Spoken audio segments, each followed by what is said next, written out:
fais partie du réseau Nissarian Développement parce que tu es présent à Gambetta, mais tu as aussi un pied à l'Ariane comme tu viens de nous l'expliquer.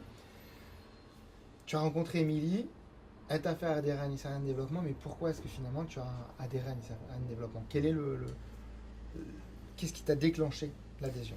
Je pense, puisque par exemple ici je suis vice-président de l'association des commerçants de Gambetta, qu'il faut être tous unis en fin de compte en tant que commerçants, entrepreneurs pour arriver à un but commun qui est de faire marcher notre société et faire marcher la société en général. Et Nissarian Développement aide à l'insertion des jeunes des cités. Ouais. Donc par exemple, nous on est sur l'Ariane, donc on va aider les gens qui sont sur l'Ariane. Et je pense que le but de tout créateur d'entreprise est de faire grandir sa société et on a de la joie en embauchant des gens, en donnant du travail aux gens. Voilà, donc finalement, Voilà. tu es dans la philosophie qu'ont beaucoup d'entrepreneurs de dire oui, j'ai un business à faire marcher, mais j'ai aussi un rôle social à avoir et une responsabilité dans la société. Exactement. D'accord, donc finalement, c'est ça que Nissarian Développement a déclenché et ça te permet de marcher sur tes deux jambes. Au niveau de Nissarian Développement, il y a des activités qui sont lancées.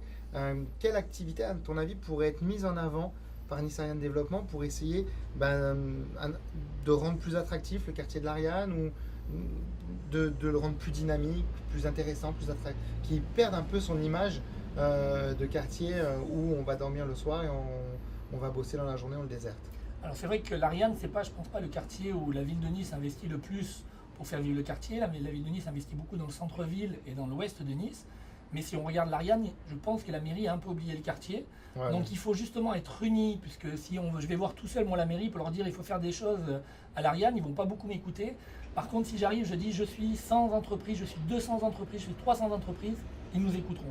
Voilà. Donc finalement, un entrepreneur qui voudrait, qui n'est pas encore adhérent du réseau, devrait l'être, surtout s'il fait partie de Nice Ariane ou de Nice Est, pour avoir un porte-parole face aux institutions. Exactement. Voilà.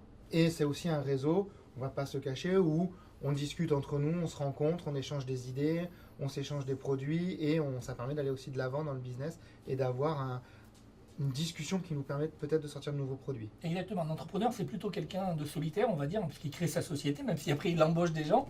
Mais au départ, il est plutôt solitaire, et il est même plutôt solitaire dans le parcours, dans l'évolution de sa société. C'est lui qui va prendre les décisions. Et c'est vrai qu'être entouré d'autres chefs d'entreprise pour discuter, et nous aider à évoluer, parce qu'on a tous des idées, des points de vue différents qui sont intéressants, eh bien, je pense que c'est un plus. D'accord. Ok, bah écoute, merci. J'ai hâte de te retrouver dans les prochaines assemblées générales pour qu'on discute et qu'on échange des idées.